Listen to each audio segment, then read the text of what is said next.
बहुत समय पहले की बात है। एक नगर में एक रामू नाम का एक व्यापारी रहता था, जो कि बहुत ही कंजूस और चालाक किस्म का इंसान था। वह हमेशा ज़्यादा से ज़्यादा धन कमाने के बारे में ही सोचता था, इसलिए ज़्यादा से ज़्यादा धन के लिए वह सारे उपाय लगाता था, जिससे उसकी आमदनी ज़्यादा से ज़्यादा हो सके, जिसके लिए वह अपने दुकान के वस्तुओं में मिलावट करके बेचता था। और ऐसा करने के लिए अपने परिवार वालों को भी कहता था।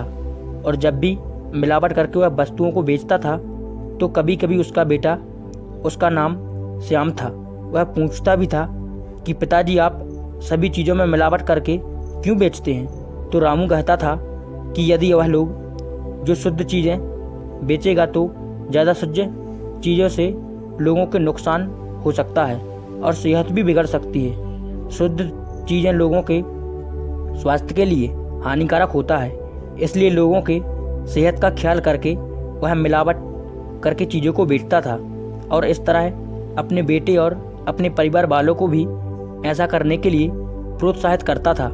और तो मिलावट का काम अपने बेटे श्याम को भी सिखा दिया था, जिससे अक्सर उसके दुकान में लोगों को मिलावट की शिकायतें भी आती रहती थी, जिससे श्याम सोच में पड़ जाता था कि पिताजी तो शुद्ध चीज़ें खाने से सेहत के लिए हानिकारक है, लेकिन उससे उल्टा लोग शिकायत ही करने आते हैं। और वह अक्सर देखता था कि पिताजी घर के लिए जो वस्तुएं निकालते थे उसमें तो कोई मिलावट ही नहीं करते थे, जिसे श्याम चुपके से घर के वस्तुओं में मिलावट कर देता था, जिससे यह बात किसी को पता नहीं चलता था।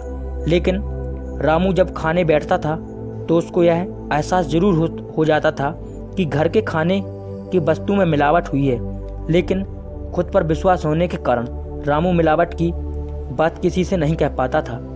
फिर धीरे धीरे कुछ समय बीतने के पश्चात एक दिन रामू बीमार पड़ गया और उसकी ऐसी कमजोरी स्थिति आ गई कि वह अब खाट से भी उठने लायक नहीं रहता था। अब उसे खाट में पड़े ही भोजन और दूध पीकर जीवन गुजारना पड़ रहा था। और इस तरह दूध और भोजन आदि श्याम अपने पिताजी को दिया करता था। उसे ख्याल आता था कि पिताजी ने कहा कि शुद्ध चीज़ें खाने से बीमार पड़ सकते हैं, इसलिए वह जब भी दूध आदि देता था तो शुद्धता होने वाले नुकसान को ध्यान में रखते हुए वह आधा दूध खुद पीकर बाकी में पानी में मिलाकर पिताजी को दिया करता था, जिस कारण से रामू को आभास भी होता था कि दूध में पानी की मिलावट है। लेकिन घर का दूध होने के कारण उसे मिलावट होने की स्थिति पर शक नहीं होता था, लेकिन उसकी दिन प्रतिदिन कमजोरी बढ़ती ही रहती थी। तो उसे शक होने लगा था कि रामू हो ना हो दूध में मिलावट जरूर कर रहा है। इसी बात का पता लगाने के लिए एक दिन चुपके से अपने श्याम पर ध्यान देने लगा, तो देखा कि उसका बेटा दूध लाने से पहले खुद ही आधा दूध पीकर बाकी में पानी मिलाकर ला रहा है। रामू यह स्थिति देखकर दंग रह गया। उसे अपने बेटे को ऐसा करते हुए देखकर विश्वास नहीं हो रहा था, लेकिन फिर भी वह हैरान था। इतने में श्याम दूध लेकर अपने पिताजी के पास आ गया, तो रामू ने तुरंत पूछ लिया, जो तुम मुझे दूध लाते हो उसमें पानी क्यों मिलाते हो? क्या तुम्हें पीने के लिए घर में और दूध नहीं मिल पाता है?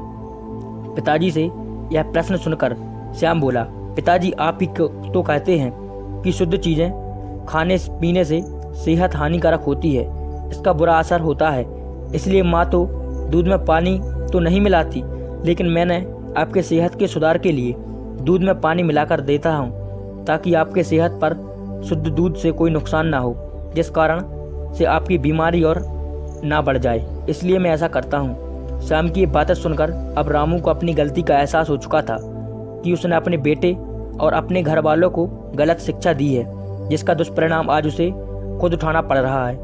अगर वह सही शिक्षा दिया होता तो उसे मिलावट की चीज़ों को खाना ही नहीं पड़ता, जिससे वह इस भयंकर तरीके से बीमार नहीं होता। लेकिन अब तो देर हो चुकी थी, जो होना था हो चुका था। अब तो सिर्फ पछतावे और गलती के सुधार ही नहीं है, जीवन व्यतीत कर रहा है। इसके बाद रामू ने प्रण लिया कि अब वह कभी भी धन के लिए ऐसा गलत काम नहीं करेगा और मिलावट का काम छोड़ देगा।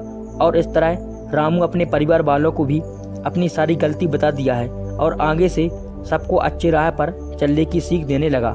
इस तरह रामू खुद को अच्छाई करने की शिक्षा दिया और वह अच्छाई पर चलने को कहा। तो इस कहानी से हमें यह शिक्षा मिलती है, इस कहानी से यही पता चलता है कि रामू ने जो गलती की है और गलत रास्ता अपनाया था, उसका बुरा असर खुद के बिगड़े हुए सेहत और बीमारी के रूप में मिल चुका था। फिर उसने अपनी गलती का पछतावा करते हुए कभी भी